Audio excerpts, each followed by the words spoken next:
When the union's inspiration through the workers' blood shall run, there can be no power greater anywhere beneath the sun. Yet what force on earth is weaker than the feeble strength of one? For the union makes us strong.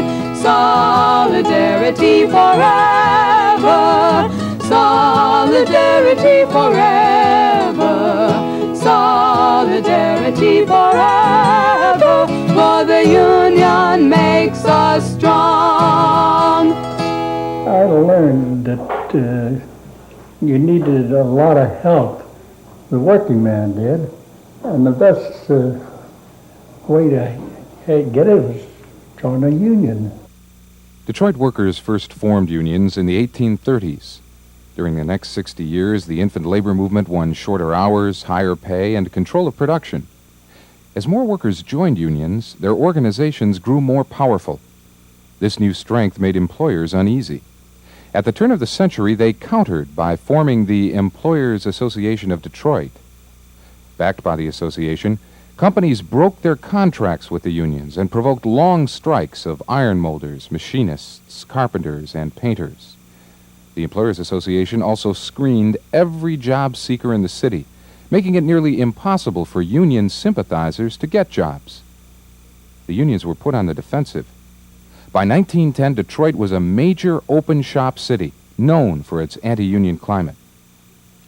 Commerce grew as the new auto industry boomed. Skilled workers built these early cars. They assembled each from the ground up. Building a car was a craft, learned during a long apprenticeship.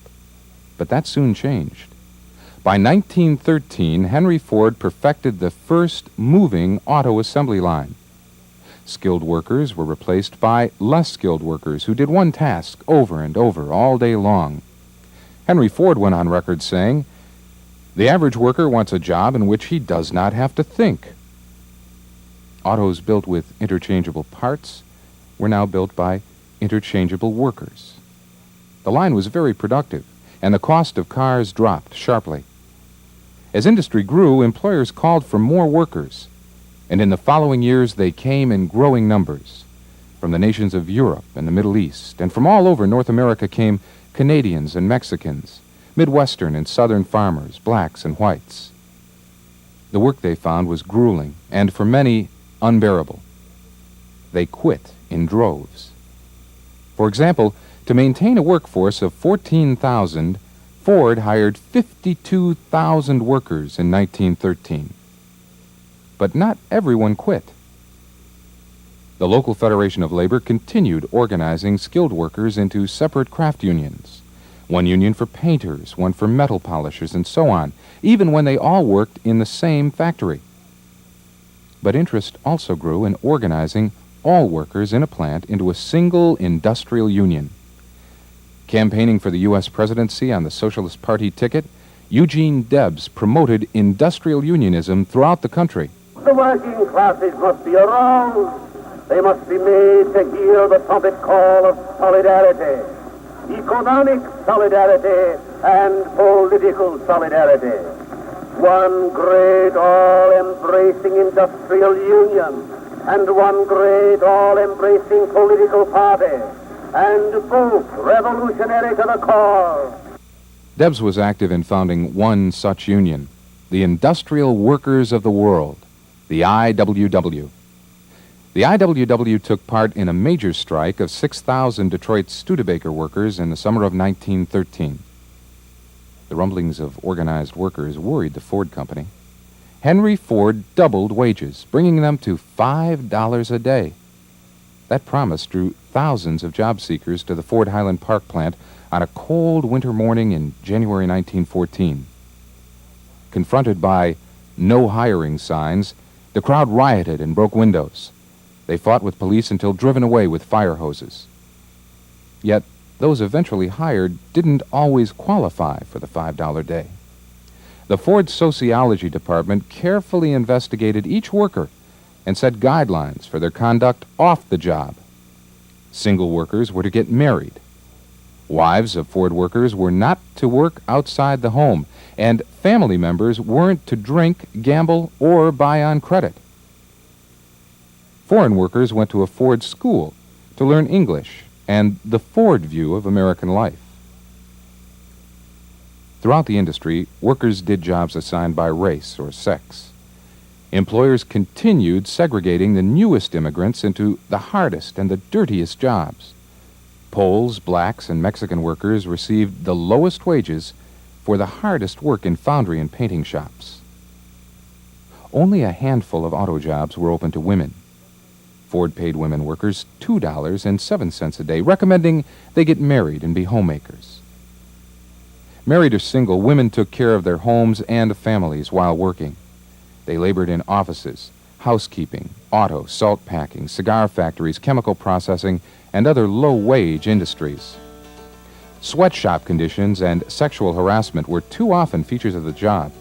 Helen Pivkovska was 16 when she learned about life in the cigar factory. And no matter where you went to work, and if the foreman wanted a date with you, you had to go, sister, or else you'd be fired the next day. I've worked in the factory all of my life, and I ain't got nothing but a barlow knife. It's hard times, factory girls, hard times everywhere.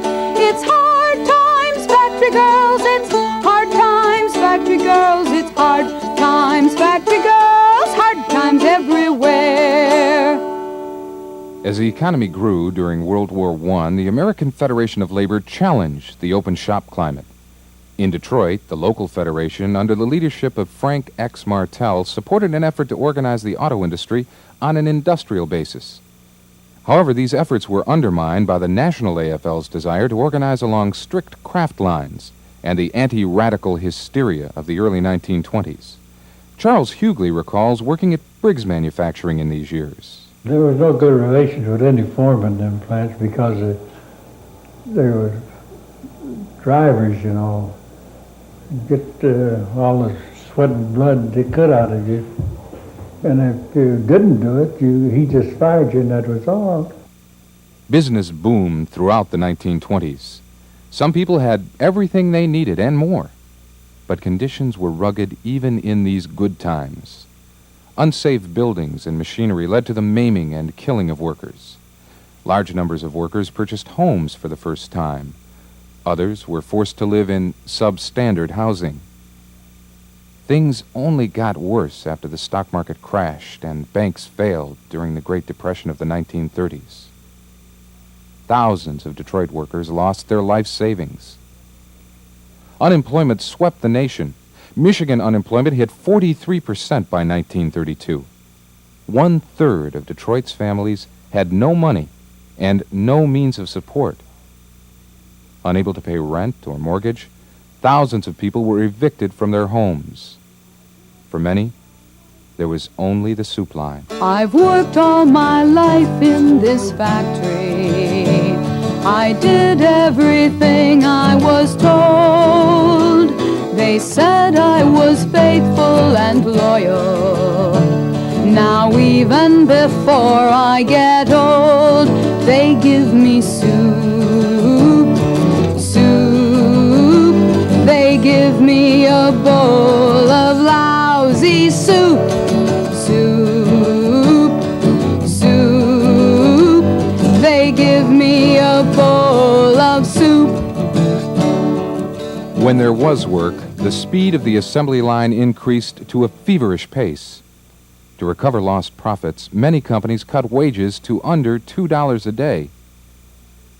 Throughout the country, the unemployed organized with the help of communists, socialists, and other political and religious groups. They resisted evictions and demonstrated for adequate public assistance and an end to racial segregation. Demonstrations were nonviolent. The official response often was not. On March 7, 1932, 3,000 unemployed workers and their supporters marched to Ford's Dearborn plant to demand work sharing, a living wage, and contributions to the relief fund for Detroit workers. They were met on Miller Road with tear gas, fire hoses, and guns. 4 died immediately. Dozens were injured. Another would die of his wounds. 5 days later, 65,000 people marched in a massive funeral procession through the city. They buried the slain marchers at Woodmere Cemetery. Come all of you good workers, good news to you I'll tell of how the good old Union is coming here to dwell. Tell me, which side are you on? Which side are you on? Tell me, which side are you on? Which side are you on? The pace of union organizing quickened. A half-dozen unions competed for worker support. They met with stiff resistance. Companies took advantage of competing unions, undermining organizing efforts.